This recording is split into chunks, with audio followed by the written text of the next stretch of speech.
Hello, ladies and gents. Oh, you know what? I didn't even pull my mic over. How are you? We're Moms for Justice. Good evening. How are you guys? I'm so glad to be back. So I'm Carolyn and this is Jocelyn. Hi. And we are Moms for Justice. And I'm excited for today. I am excited Well, for today. I'm sorry, I didn't get to look at what are we talking about today? Well, you don't need to because I literally just paid attention to this case in the last 48 hours and I'm learning about it still. But I've got, quite a bit of info on it. But this is Collin Griffith. He's a 17-year-old teenager. And the question is, was it really self-defense again? And when I say again. Again, right. And I looks like I'm frozen on my thing. Am I? Yeah, there you are. Okay. There you are. Yeah. Oh no, I hope this doesn't happen again. It could be because, give me a second. Maybe that's why. Could be I don't know. We'll see. Hopefully it doesn't happen again. But anyway, yeah, Collin Griffith. Oh boy. So this boy, he's all over the news right now. And he is 17-year-old Collin Griffith allegedly murdered his mother, Catherine Griffith, in a brutal stabbing at his grandmother's home in Auburndale, Florida. This is about 50 miles. Another one from Florida. What's that? Another one from Florida. Yeah, another one from Florida. And it's 50 miles from Tampa. My sister's from Tampa. And I don't know. And I think she's on here. So Auburndale, Florida. Have you heard of that? No. And you're sounding extra loud to me now, like you're coming out of my speakers. Can everybody hear us okay? I just want to make sure. I also hear a little feedback. Yeah, all of a sudden I do hear feedback. It's weird. That's so weird. Okay, if anybody's listening right now, please type that you can hear us okay. If you're having an issue, hearing us, I need to know. But it's so funny because we come on like 10, 15 minutes before, we check the video, we check our mics, blah, blah, blah, and then live, and it's like, I hear feedback now. Yeah. You know what I'm going to do? I'm going to turn you down a little bit, Lynn, because I'm like, I think you're just crank. Go ahead, talk. Okay. I can talk all night. Yeah, it feels like, talk again. So this guy who's 17. That's what it is. You're coming out of my main speaker for some reason. I don't know why. All right. Well, for now, I'm just gonna leave. Well, I don't hear the feedback anymore. Okay, that's good. All right. Well, as long as you can hear Lynn. Okay, 45 minutes away from her in Auburndale. Okay, I'm just gonna keep going. So anyway, it took place over a year after Collin was cleared of responsibility for the death of his father. And by the way, I think in my original thing, I thought it was like 7 months apart. It's really like a year. So the is totally traumatic case. He had a pattern of violence, unresolved trauma in his life stemming from years of alleged abuse and mental health struggles. And the circumstances leading up to his mother's death reveal a deeply troubled teenager caught in a constant state of emotional distress with a history of violent threats and actions. Okay. So November 23rd, Collin Griffith is arrested for domestic battery after an altercation with his mother. Okay. This year? I mean, 24, 23? 23. How long ago was this? 2023. Okay. This is just an incident he had with his mother that was really bad. Okay. So he was arrested for this. He tells the deputies, I'm in a constant state of fight or flight. If I think she's going to do something, even if she's not, I might act. He also expresses a desire to be placed in foster care instead of returning to his mother's custody. Okay. Wow. So, yeah. So, and I have a little bit of that. Yeah, I know, right? And I do have a little bit of that. And I'm going to play a little bit of the body cam from after that. Let me move back to us and let me switch on over. I'm a little disoriented because you're coming out of my main speaker, which is kind of driving me nuts. I wonder are you allowed to put yourself in foster care? I don't think you're allowed to put yourself in foster care. No. Yeah. Right. Interesting. No, you're not. It is interesting. All right, so I'm going to play a little of this video Months into his new life, deputies were once again dispatched to Collin's home after an explosive argument with his mother do you hear that? turned violent. This body-worn camera video shows... Do I hear what? Look, it sounds like the sound is it's like it's because you're coming through my speakers for some reason. You know what? I think I know what I could do. This might fix the problem. Give it a second. It sounds like it's like like somebody's talking like at a carnival, like at an arena. You know what I mean? Like I know. Collin in the back of a police vehicle as he talked with his grandmother. Yeah. I was saying, I'm not. Okay, I can't see the video. I know. Murder. I'm going to I'm rewind it because we were too busy talking about this other thing. Okay. All right. All right. thinking Let's start from here. After an explosive argument with his mother that turned violent. This body-worn camera video shows Collin in the back of a police vehicle as he talked with his grandmother. I was saying, I'm not a psychopath. I'm not this murderer. I'm just trying to peacefully leave or peacefully coexist and just figure something out. And she kept telling me to shut up and shut up. And when I wouldn't shut up, she hit me. No, that's not what happened, Collin. That's not what happened.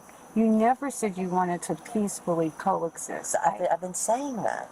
The video went on to reveal neither grandma nor mom agreed with Collin's take, but the impasse was driving the teen to beg for another place to live.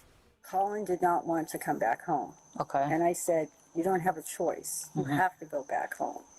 And he said, no, I want foster care. And even the corporal was saying, foster care isn't going to be good for you. You don't have issues. You have to work on them. But the pleas for foster care went unanswered as Collin was released the next day and right back in to his mother's home. That same day, Collin was Baker acted for telling jail workers he wanted to kill his mom. Here in the body camera that day, you can hear deputies explaining to the mom why he's being taken away. But I struggle with a kid that's being released from jail and saying, if you bring me back there, she's gonna die. Okay, so that girl with her face covered is his mother at this point, right? She wants him back. She's trying to collect him and bring him back home from the grandmother's house, and the police are saying this. If we don't do something, then, Shame on us. Yeah, then we're not. Shame on us that then we we didn't do our fail. job and we failed you.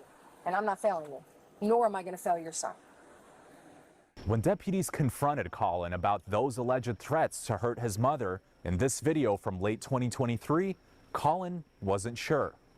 I'm in a constant state of fight or flight, and I don't know. If I think she's gonna do something, even if she's not, I might act. I'm not gonna like go crazy or anything, but I'm not sure, honestly. Okay. You're not sure if you're gonna hurt? Only if she tries to hurt me. Okay. Less than a year after this incident, Collin called 911 from his grandmother's house in Polk County to report that his mother, Collin Griffith, had fallen on a knife and was... Okay, so I'm going to stop it there for a reason, okay?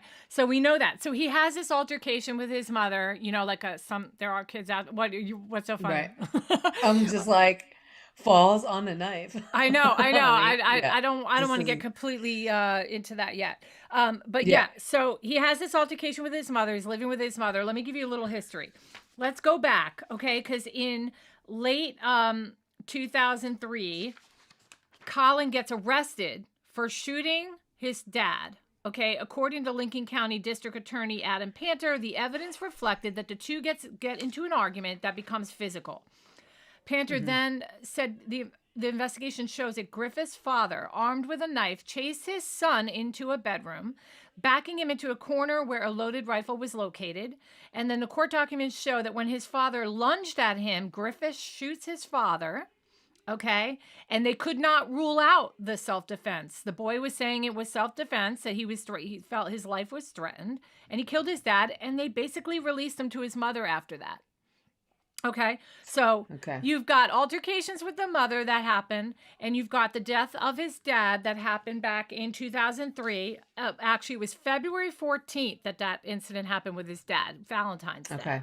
Okay, of 24. No, 23. Oh. Okay, the mother dies in 24. 23, I backed up to February 14th, 2023. So in a separate conversation with deputies, Collin admits to shooting and killing his father in Oklahoma that year. He claimed it was in self-defense after his father attacked him, citing long-term abuse and neglect. Collin's father allegedly confined him to their family farm, fed him only one meal a day, and subjected him to emotional and physical abuse. So prosecutors go and drop the charges and rule it was a case of self-defense at that time.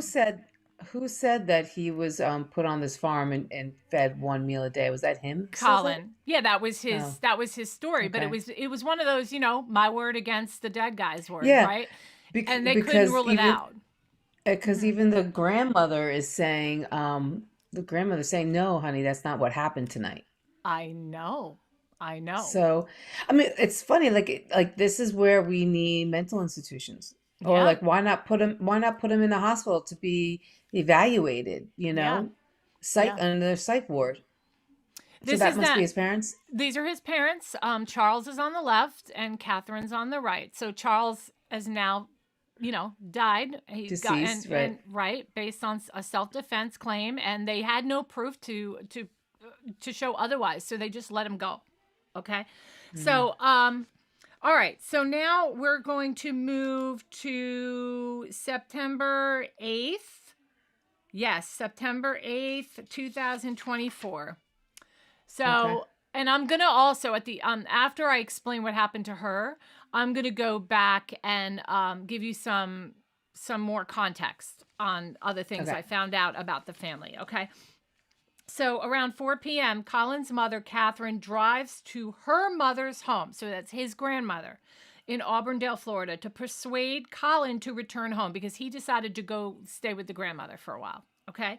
Witnesses report seeing Collin drag his mother by her hair into the house, leading to a violent confrontation. 2 hours later, Collin calls 911 stating, "I had a fight with my mom and she's bleeding from the neck." And then they determined that Collin stabbed Catherine twice in the neck with a kitchen knife. When deputies arrive, he is eerily calm and tells them, "I know my rights. I want an attorney," before being arrested at the scene. Before she died, she was texting with a neighbor, and I have these texts. I'm going to read them to you. To the neighbor, she writes, "Please do not let Collin or police into my home. I'm not opening my door, and according to my attorney, they have no authority to make me speak with them or to come into my house. Please don't come down and try to come in because they will follow you in if you unlock my door. I am fine and I'm safe. Collin just hates me and I'm tired of this crap." Then on the 8th, Catherine travels to her mother's home, which is his grandmother, attempting to get Collin to come back home, and that is where she's fatally stabbed. On the day she died, she wrote another text message saying that Collin needed to return home and stop violating his probation, which was less than a month away from coming to an end. She wrote in a text, "If Collin texts you again, please tell him he needs to come home. He's violating his probation, which he was supposed to be off of on October 6, 2024. But now he never will be because I'm meeting his probation officer Monday morning if he doesn't come home today by 10 a.m. He knows the time deadline and he's choosing to skip it and hide at my mom's house in Polk County, which is also a violation. And by the way, he's on probation because of the incidents, the Right. violent incidents he's had with his mom. Okay. One final text from Catherine said that she was going to drive over and try and get her son to come with her. She made the journey to her mother's house, but later that day, Collin called the police to say his mother was dead. Where was the grandma? I guess she wasn't there at the time. I don't know exactly where the grandmother was. But what I'm going to do now is I am going to play the police. The police gave like a, what do they call that? I always forget what they call that. Like they gave like a news conference. That's what they gave. News conference. Okay. So let me get that up. But yeah, I have so much to say about this kid because how many, like we've been dealing actually a lot with kids like this, right? I mean, like we just did a case with kids that are just unhinged, completely unhinged. And I just lost my spot. But yeah, I mean, what do you think so far? Are you like dizzy or do you understand what I'm telling you? Well, one, I'm back to a lot of this stuff happens in Florida. Oh my goodness. Two, That's right. I know. Florida. And I don't know. I just think, a lot of these kids are just misdirected. not a lot of guidance, I don't think. Right. I know. And I have some info about his childhood, and we'll get into that, but I'm still literally 48 hours ago, I was like, "Oh, I never heard of this case." So I read up on it, got some footage for you, but this is interesting. This is a very good press conference to play because the police themselves go through a lot of it. So let me Hello, everyone. Thank you for being with me today. I've got two items that we're going to go over. And the first one that I want to talk about is a murder, a cold-blooded murder of a 39-year-old mother by her 17-year-old son.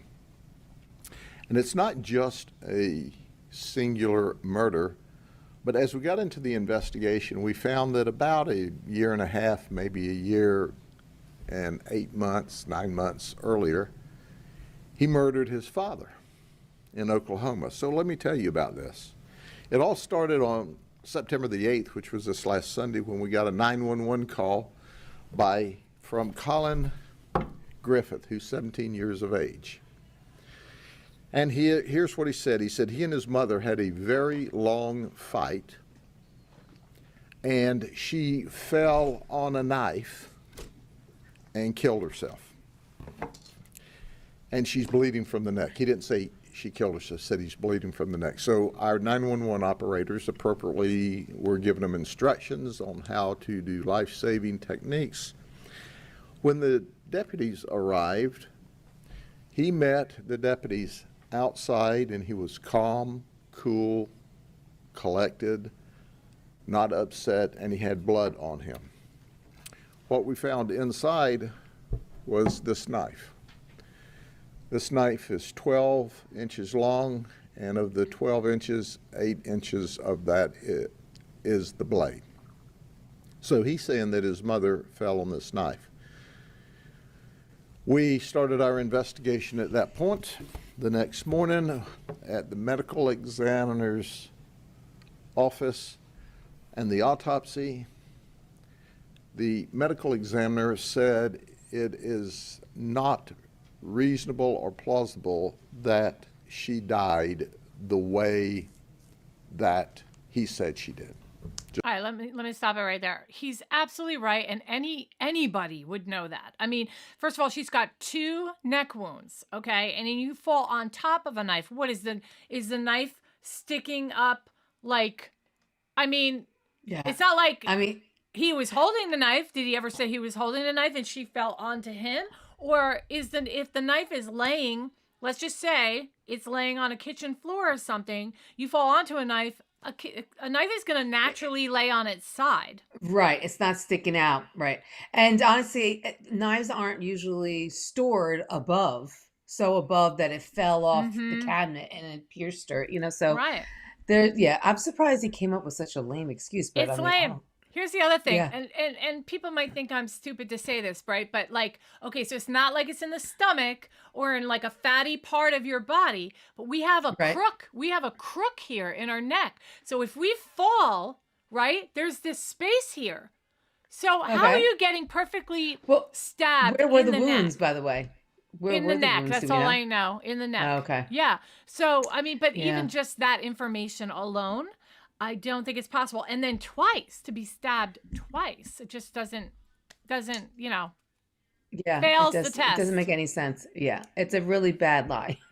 Let's say really? that. Yeah. Okay. So I'll continue on because it's really I like how like how he's kind of like taking it in and like trying to tell people like, this is what I have to deal with. You know what I mean? Like his attitude is just like, okay, you're not gonna believe this. Like that's his innuendo. Like you're not gonna believe this. Now he has this knife. It's I feel bad for this guy. And usually the police, when they give these press conferences, they're not usually this informative because they're still trying to hold evidence to their, close to them without having to give the public.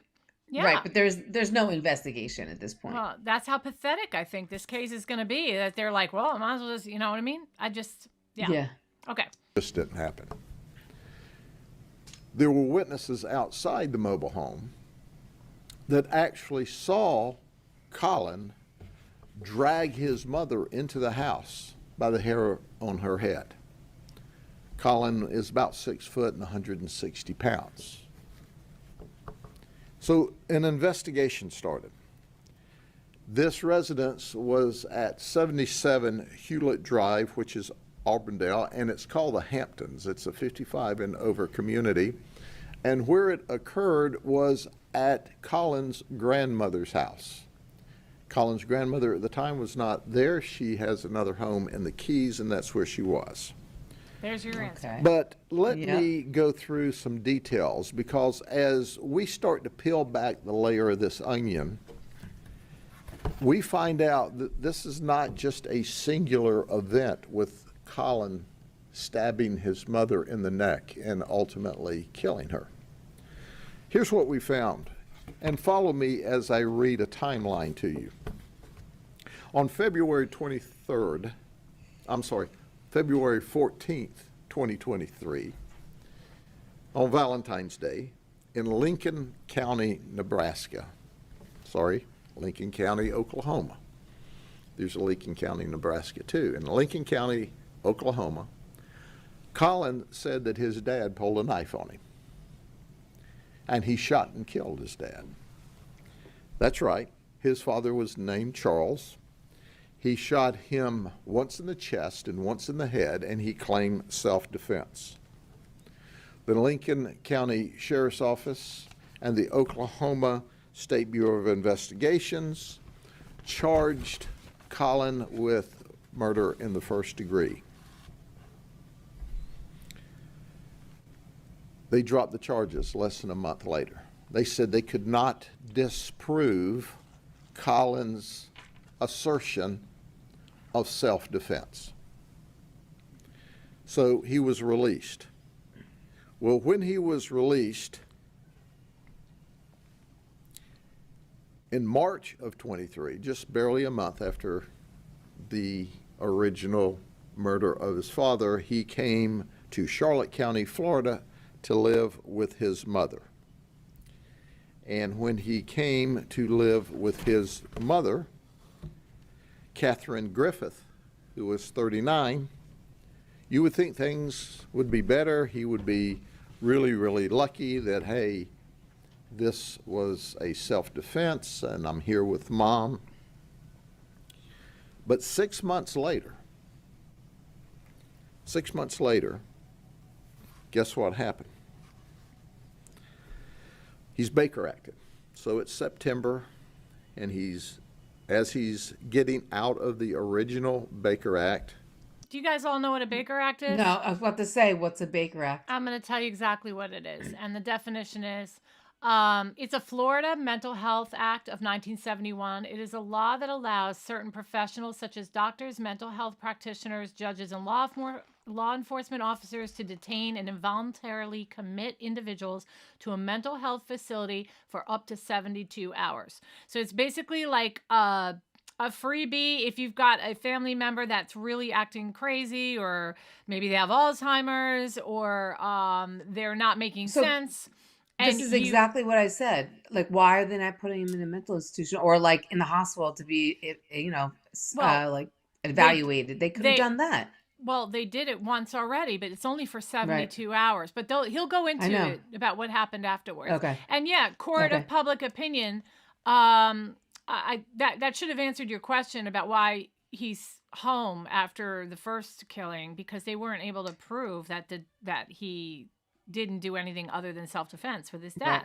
And did you see what Anne wrote? Anna, she said he got away with it the first time. He's probably thinking he can get away with it again. Which is probably he's probably definitely thinking that. Yeah. Absolutely, I agree totally. Yep. Okay.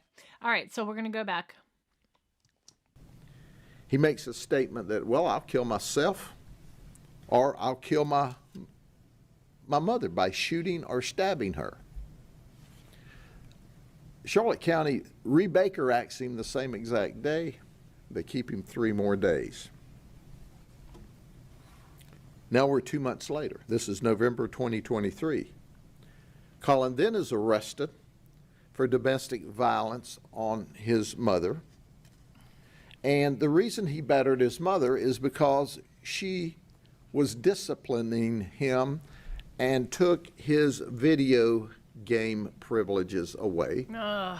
So he beat up his mother. How many times do we hear that? He pushed her to the ground, and he stomped on her.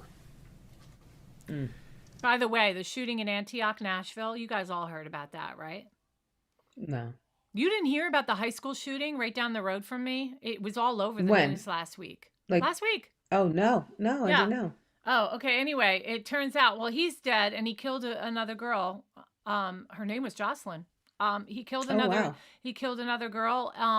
In the cafeteria of the Antioch High School, which is about literally 5 minutes from me. Was Okay. she a target or was she just a I don't. bystander? So far, nothing's come out about that. I think she was just happened to Okay. get hit. But anyway, I heard that he was hating on his parents also at one point for taking his phone, taking the privileges away, things like that. We're hearing Right. more and more of things like that. Just a simple Xbox. You're not allowed to use your Xbox for a day, and these kids are going and shooting people. Like, what's up with that?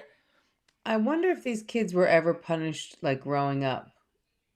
You know what it is? It's I don't know. privilege. These kids, they That's don't. what I know. Right. I know, that's what I'm No, saying. yeah, Were they with you. never were they ever punished growing up, or is this like they finally start punishing them now and taking things away now, whereas they used to get everything handed to them or excuses were Right. handed to them. Yeah, it's a combination of laziness, the culture, not expecting as much from kids like they did back in the day, and parenting on top of that. And it's just, and it's sad, and a lot of people are praying for the injured. There was a couple of people injured in the shooting, but this girl Jocelyn got killed. They just had a memorial vigil. for her. Yeah, Right.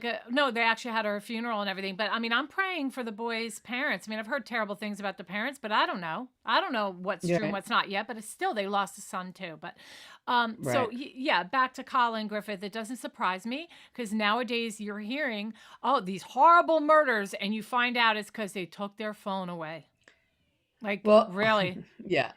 I mean, it's obviously more to that than just taking their phone away. But, it also seems like this kid, Colin, probably has just issues, mental issues to begin with. I mean, you just don't Yeah. behave this way. There's Oh, always, yeah. like I always say, there's always a rock before, there's always pebbles before the rock. So I'm sure they've been dealing with his disposition and his, maybe he had mental instability for a while now. Mhm. So. Yeah, absent parents more than anything else. I'm with you on that. It's like a perfect storm of lazy kids, entitled children, parents that don't give a crap anymore, and also social media. Because when you get a lot of it, and nowadays they're getting an abundance of information at the drop of a hat. It's like back in the Right. day, you'd go to a library to find information. You'd go to an encyclopedia and have to Or you just go to your parents and they would explain, Right. But now there's their- just this yeah. overstimulation. their opinion about it. Right. But true. overstimulation from apps and just text messaging and all that. And it's just, and then they lose it at the idea that they're going to get it taken away for even an hour. They're just flipping out. And it's really, really sad. It really is sad. Yeah. Um, I'm hoping that there's a new trend right now that a lot of people are not giving their kids telephones or, cell phones, should I say, until they enter high school now. They're not even Yeah. going to let them have it during middle school, which is like the worst time. It's Yeah. like the worst, for any kid is that whole middle school years. Those preteen years are the worst. So yeah. I think it's great to keep them off of, but what the problem is also is that a lot of school involves you have to bring your computer to school. You got to bring, they give you assignments online. So it's not like you can really step away from the internet. But, Yes and no. you know, You're right. They make it hard because they're using WhatsApp for like meetings and things like that. But let me just say, and I'm not trying to toot my own horn here, but because I'm proud of this. I'm so proud of this. Like, I have two young daughters. One is 17 and one is 14, going to be 15 next month.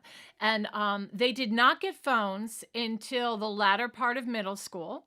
And when they got their phones, they have absolutely zilch on there, except for like just the ability to text message and maybe Right. like, stupid little things like to alter pictures or whatever, like these apps. And then Right. my 17 So no internet. No, So no no internet. internet at all. Right, But right. my daughter, who's going to be 18 in June for Christmas this year, so just a month ago, got Instagram and Pinterest, and I opened up the floodgates a little bit because she's going to be leaving anyway in like 6 Right. months, and I want to be Right. able to be around her as she's getting this flood. I mean, because that could be bad too. It's like Right. opening up the floodgates, right? Right. And they're not used to it. So I wanted to at least have a little time in the house with her before I did that. But my youngest doesn't have it, and all her friends do.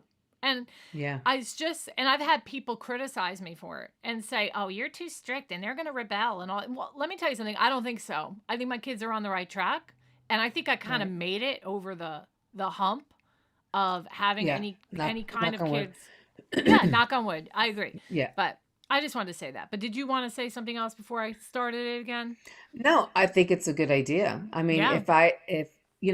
my kids, my older kids were coming through when people were just starting to have it. So they didn't have that flood of social media. Like there wasn't anything, like Facebook wasn't even out yet, I think, until like 2 years after they got their phones or something. I don't even know when, or we didn't discover Facebook until then, whichever way it came out. But they just really didn't do social media, and I didn't have to worry about that. One of my daughters, when she was in elementary school, she had a friend of hers, a boy, that had internet like in like third grade. Like there's something I've known seriously people did wrong that. with that. I mean, I'm sorry, but these parents, they need to question what, their choices when they do this. Well, when people did that too, I don't, everybody's been talking about how bad social media has been for the past, I don't know, maybe 6 years. But I don't think anybody really understood the ramifications of it until more or less recently. Like, I just don't think people are really getting it until like in the last year or two, really. I don't want to say I told you so, but I told you so. I Yeah. did. I told you so. All right. Let's go back and listen to this guy. One sec. The grandmother was there and witnessed this. Collin said it was self-defense. She made me do it. The grandmother said, no, no, no. Your mother did not provoke this at all. You simply were being disciplined and made to give up your game because I of love it. Love it. Go, Grandma. failure to carry out what you should, empty the garbage, wash the dishes, whatever they gave him to do. He claims self-defense when he stomped his mama, but he went to jail anyway. 3 months later, 12th of February in 2024, he has an argument with his mother, and he runs away from Charlotte County and comes back to Auburndale to his grandmother's house. Now, his grandmother's not there. And we got involved in this on the 12th of February, and the mother said, and the grandmother said, hey, we don't feel safe with him around.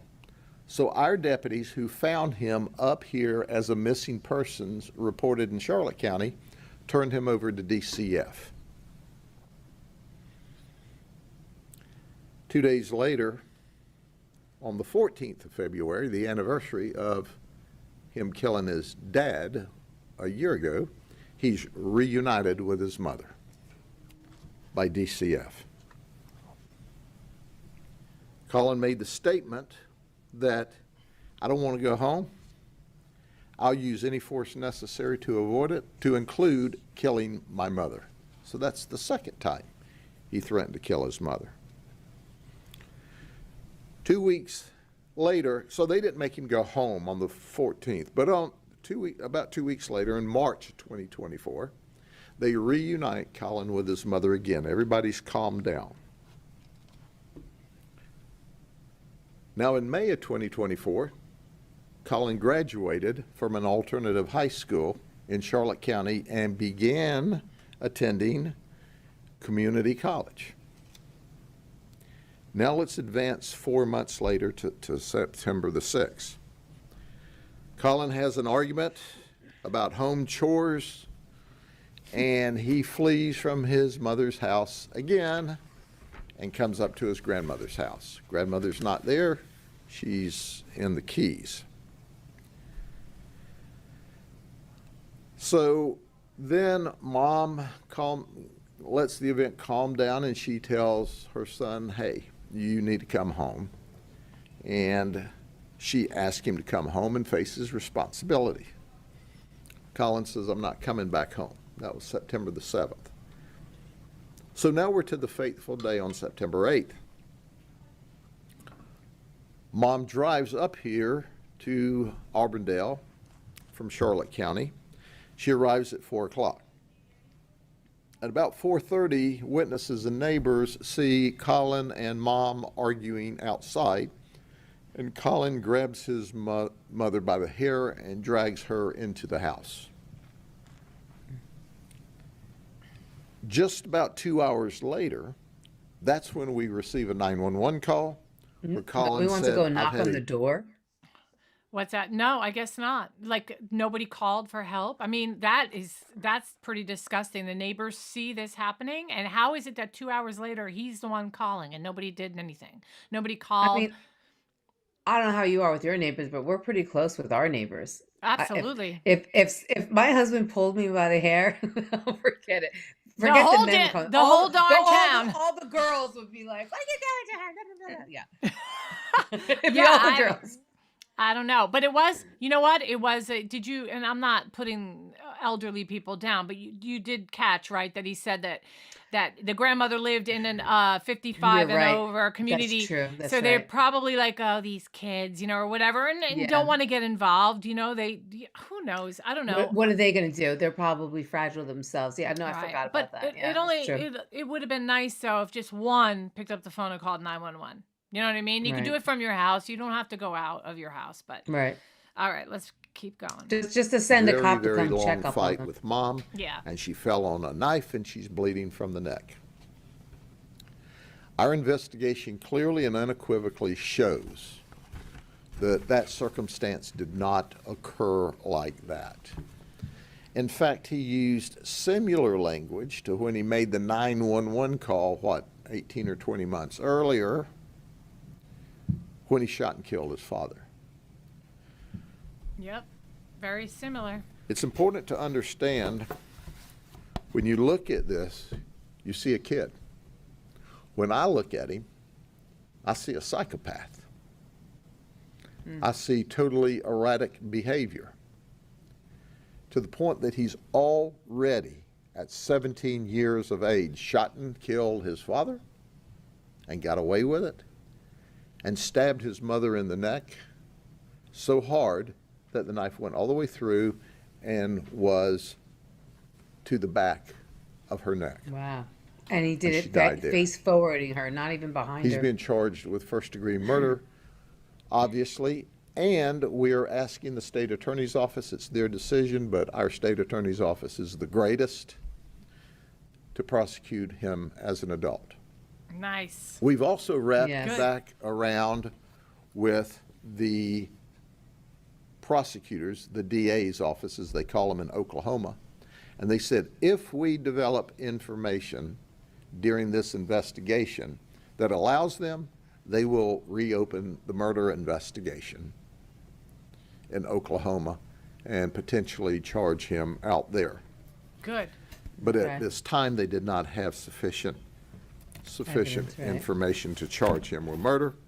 The unfortunate thing was, now he's killed 2 people and killed his mother and father, and I can assure you, beyond and to the exclusion of every reasonable doubt, based upon his conduct, had he gone to live with his grandmother at the end of this and she crossed him, she would be next. Yes, that is true. He's violent. He's dangerous. He showed zero remorse. Zero remorse when he was being interviewed.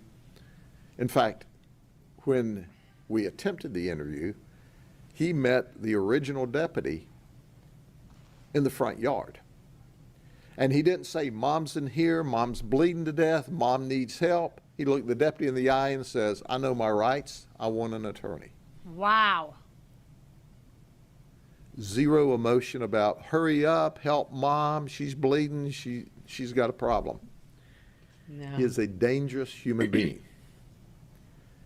And we have him securely locked up, and we are working with the state attorney's office. We're putting the rest of the investigation together. We have began to talk to some of the family, which has confirmed that he is a dangerous person. Before I go to the second event. Yeah. This is happening. So this is happening in Florida. Now, I kind of feel like like he definitely deserves life in prison without parole, right? Yeah. Even the death penalty, But what's that kid we were talking about last time? The one who confessed, and Amber's brother. What Kyle Kyle? Hooper. Was it Kyle? Kyle Hooper. Yeah. Oh, you're frozen. I just froze. What a funny face. Oh, but you can hear my voice. Court of public opinion. I'm 52. She's a 55. Do you realize we're going to be in the 55 and older category in just a couple years? Soon. Yeah, I know. Oh my God. So anyway, what I was saying is Kyle, like, he's somebody who came and confessed, showed remorse, and was just, obviously, they could have gotten away with it at that point, but he came and confessed and said everything, and he still gets life in prison. Like, I almost feel like he should have some opportunity of parole, even if it is after 50 years. I don't know. Did you guys watch Kyle Hooper last week? I don't know about him. His murder was really violent, and I get that. But he did show remorse, and he was sorry, and he gave up everybody. He'd even go in for a plea deal. I just feel like that after 50 years, you don't think that. Well, I guess that wouldn't fly with the parents of the deceased. I don't know. Not this guy though, and I gotta tell you, I really love this cop. I really do. I like this police officer. Why? Because he just means business, and he's laying it out for everybody, and he's just like, I'm sorry. He's 17. He's almost an adult. He shouldn't, and you should know better by the time you're 12 or 13 that killing somebody is wrong. You should know long before that, but I'm just saying at least 12, right? Yeah. And remember, just 20, 30 years ago, you could be a 15, 16, 17-year-old and get away with murder.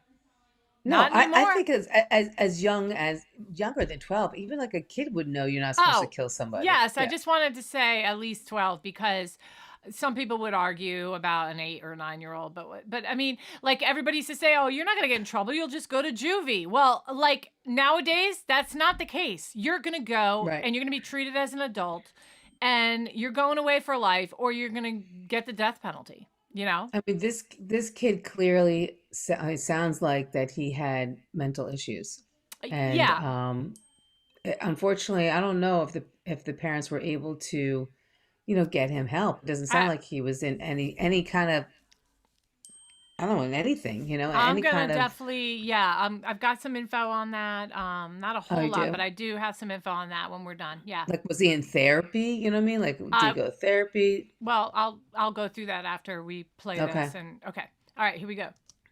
Are there any questions? Sure. Do you think the system failed him, that he should have never been out after killing his father? Well, so when you look at this and you see how violent and how dangerous he is, it makes you wonder to what extent and what depth of investigation was done, because they released him from that murder charge that was lodged apparently within a month or so, because they were shipping him to his mother that quick. Now, did they wrap it up in that short period of time, or did they just say, hey, take him home, and notify the family later that we're not going to charge him? I don't know. But it's important to be accountable and responsible for your own. Yeah. I mean, in all honesty, for the cops and the District of Oklahoma, if they didn't have any kind of evidence to say that it wasn't self-defense, there's really nothing that they can do. No, there really there's wasn't. Nothing. You're right. Yeah. And I don't think the system, um, I think the system was fine in the sense of what police officers are allowed to do. They did have him on that hold, that 72-hour hold.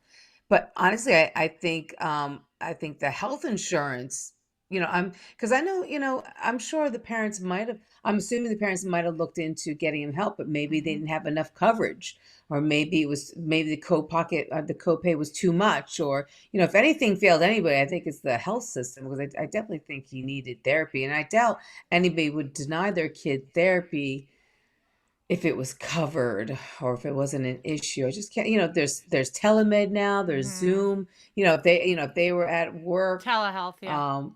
Yeah.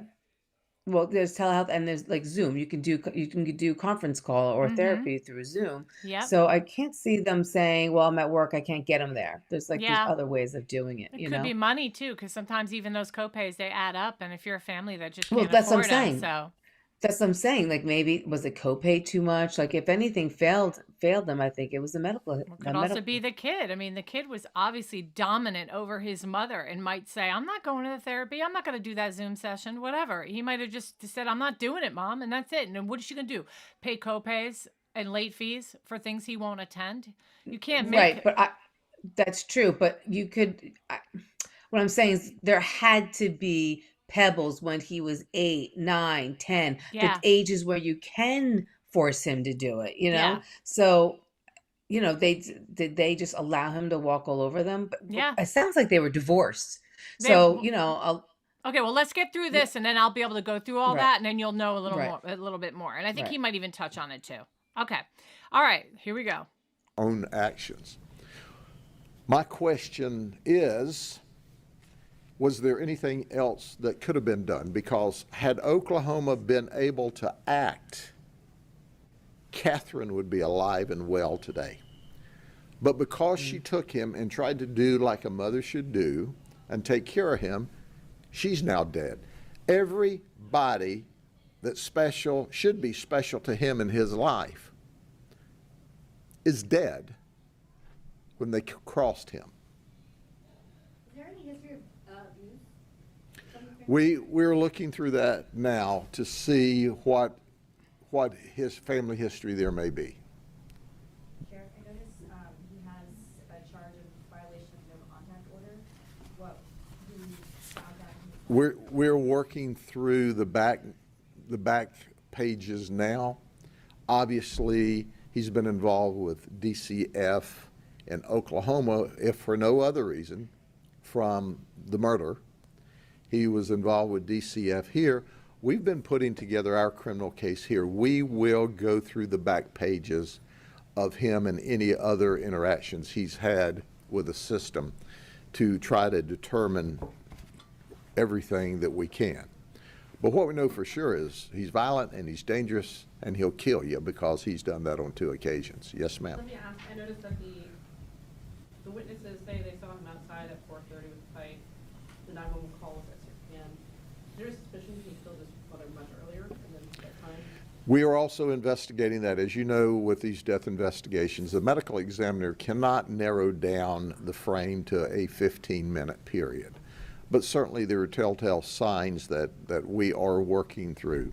So we looked inside the house. He said there was a protracted fight, and the home is neat and clean and no evidence of any kind of a large fight or a long fight, as he said. There's a kitchen knife? It's a kitchen knife from the house.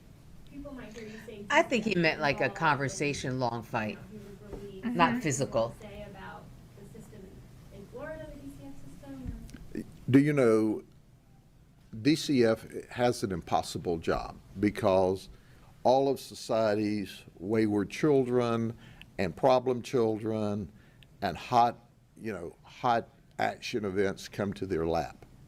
What did they know when?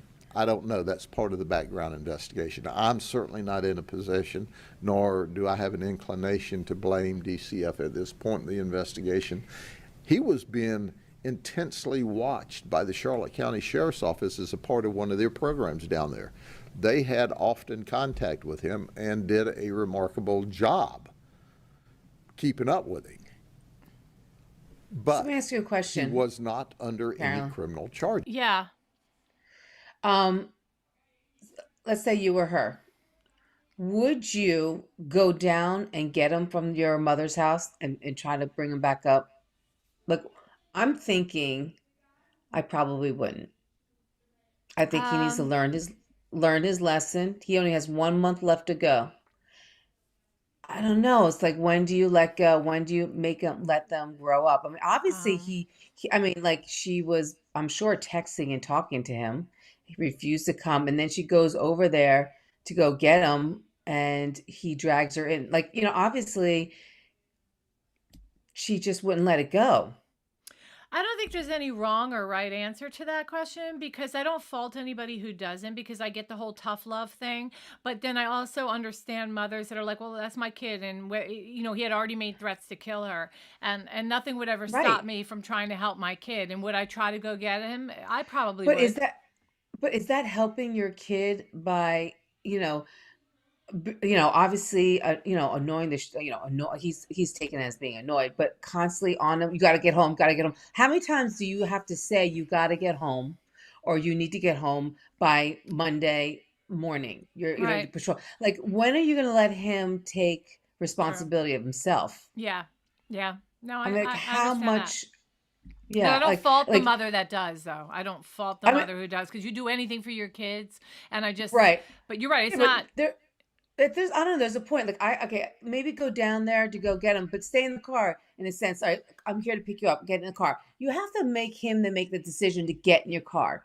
What do you? She probably got out of her car. She's probably badgering him over and over again, yelling. And that's just that just intensifies the situation. There's no helping that situation. Yeah. So I don't know. I'm not saying that she deserved it for sure, but no. I think that there's some responsibility on the parents' part too. Mm-hmm. Like they're aiding in his behavior of making excuses. There's no excuse. This is what you have to do. You have to be responsible. You want to be responsible, then this is what happens to you. Yeah. Yeah. No, I hear you. That's good talking points. I get it. Yeah. Yeah. All right. Sorry. Okay. No, it's all good. All right. At all. It was simply that he'd been Baker Act and he had made verbal threats, and a verbal threat in and of itself, until you have the ability to carry it out and the means and a lot of legal posturing, you can't just arrest people.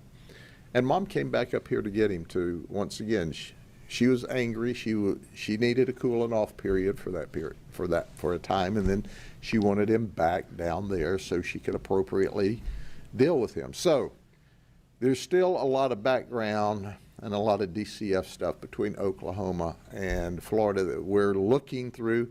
But listen, when you finish all of this, what I call sociological positioning, nothing gives you the right to unilaterally stab your mother and kill her.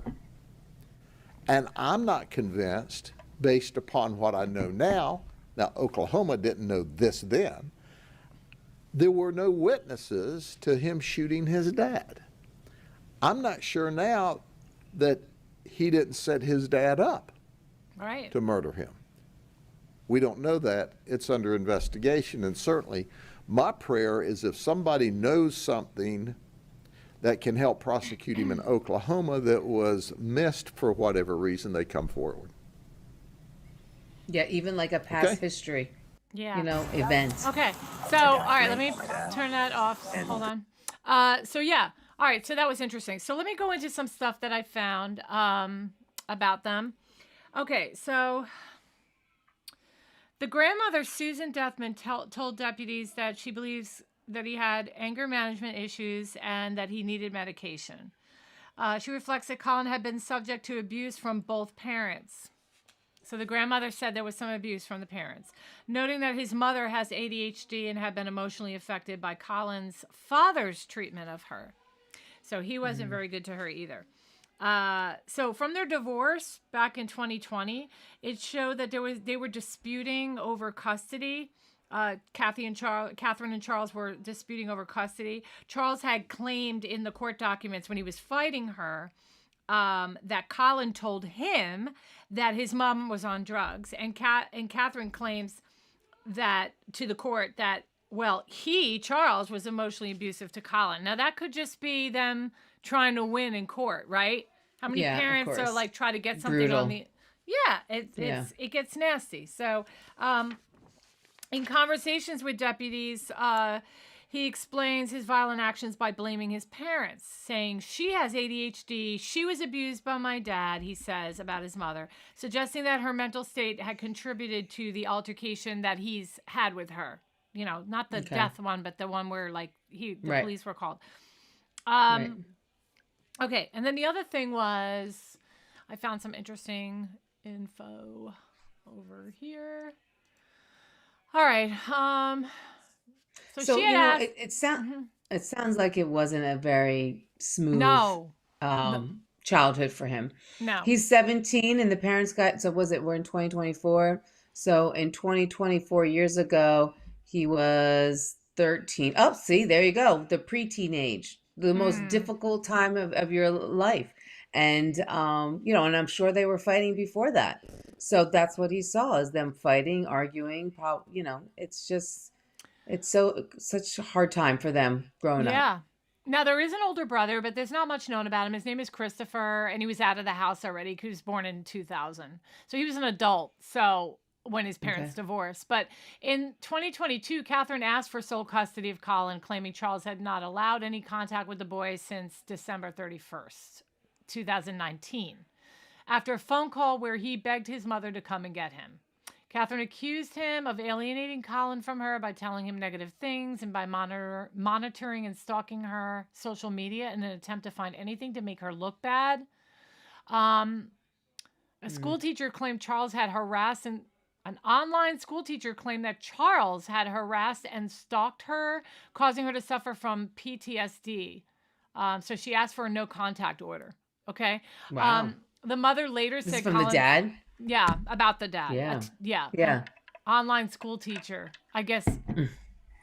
How would she know that? I don't know. The mother later said that Collin's father would not let him leave the house, even to go to school. And after Collin told him he was gay. Who said he was gay? The mother, Catherine, had said that Collin's father would not let him leave the house, even to go to school, because Collin had accused his father of being gay. Oh. Interesting. It doesn't sound right. Okay. No, but these are all from reputable news sources. Catherine had asked the court to order Charles to take Collin to child therapy. And, quote, this child may already be suffering emotional irreparable harm by the father's parental alienation and emotional abuse. Charles responded. He responded with claims that Collin did not wish to see his mother, saying Catherine had been mentally and emotionally unstable and had abused drugs and alcohol during this time. Okay, so there's a little bit of that. And then I also have the father said he stopped letting Collin communicate with Catherine after she texted the teen a handwritten suicide note in May of 2020. Charles also accused Catherine of only calling when she was manic and posing as an adult male on Discord to contact Collin and encourage him to run away. Discord is like a marketplace. Did you know that? Discord is like it's like you can text back and forth. I'm thinking, was I just frozen a second ago? Again? No. Okay. Discord is like you can text back and forth when you're playing video games. Okay. All right. So she posed as a male to talk to her own son. And if that's true, that goes to show you how much he was trying to keep his son from having contact with her. Oh, for sure.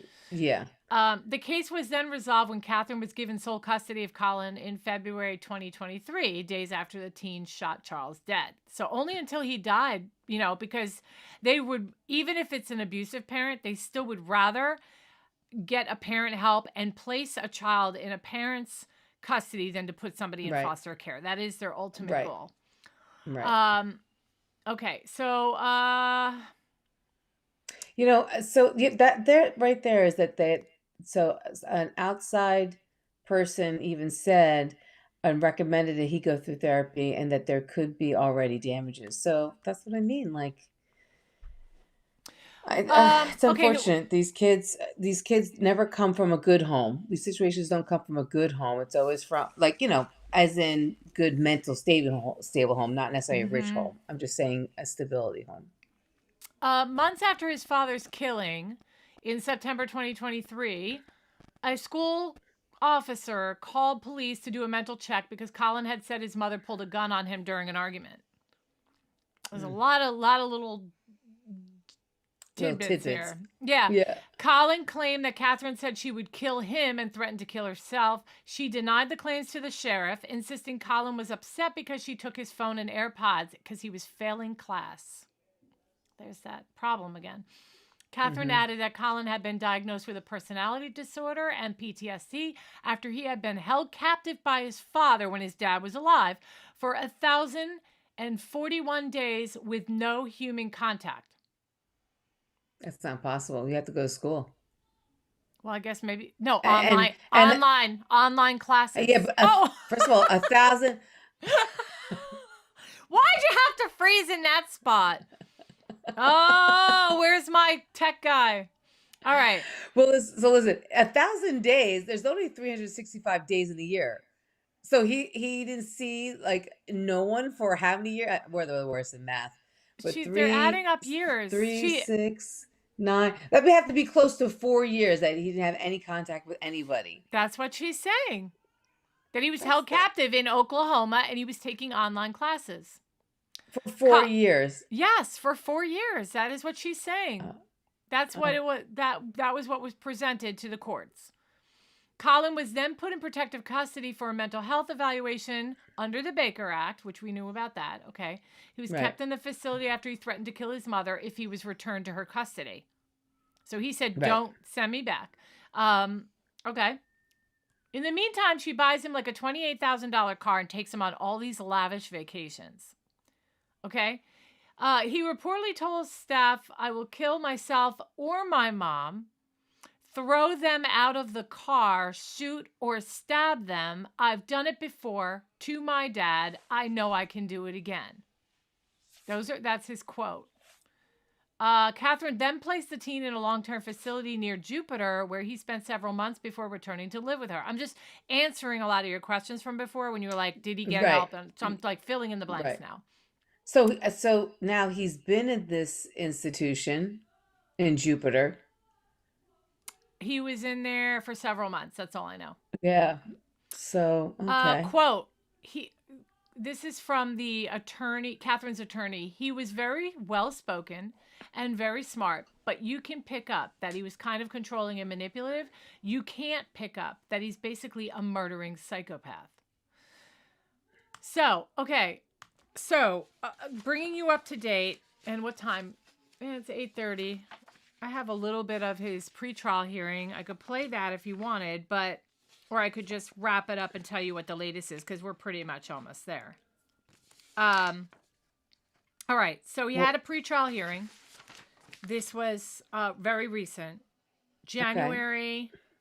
He's going to stand trial January 27th, which just started. Today's the 28th. Yeah. Right. So jury selection started yesterday. Okay.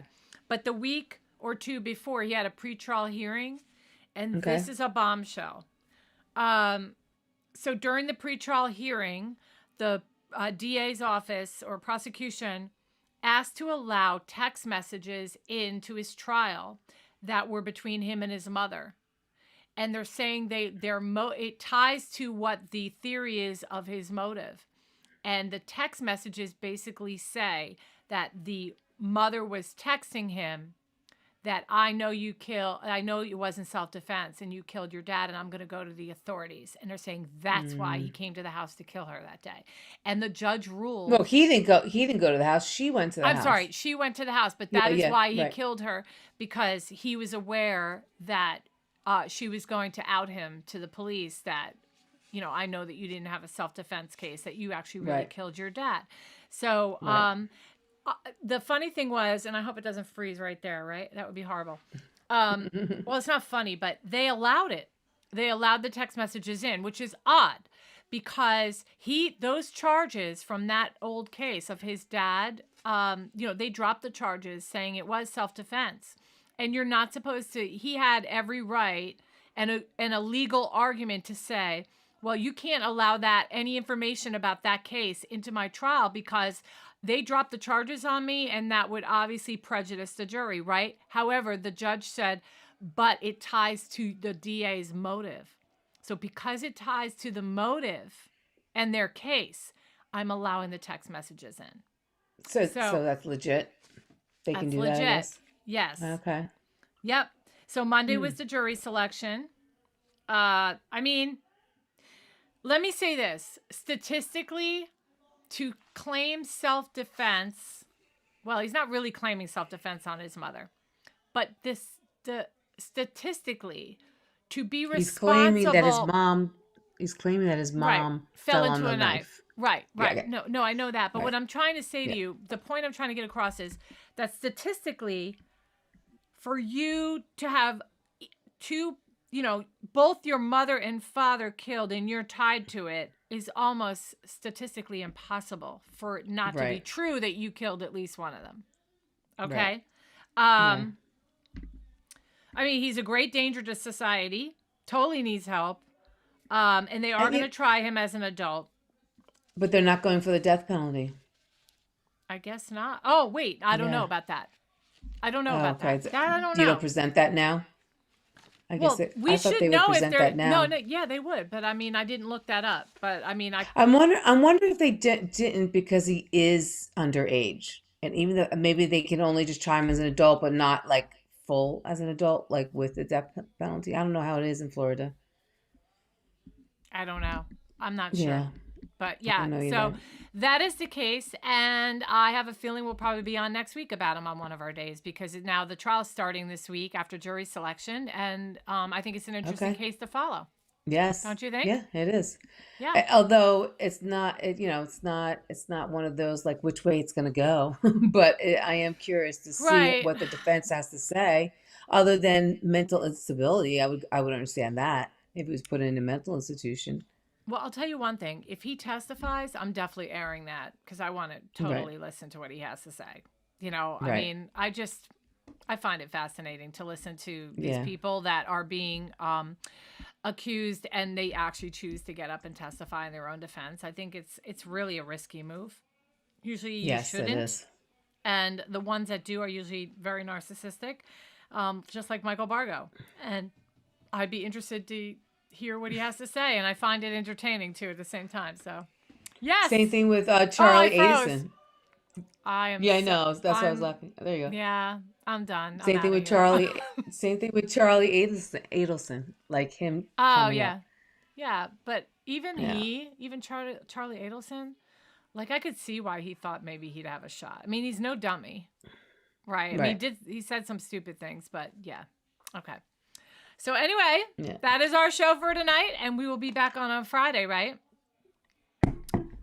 Friday, yes. Yes, I'm not sure of the time yet, but I will let you guys know and keep an eye on our channel. Hey, hit the subscribe button, like and share us, and watch our channel for our next topic because I'm always changing my mind last minute. I know. Yeah.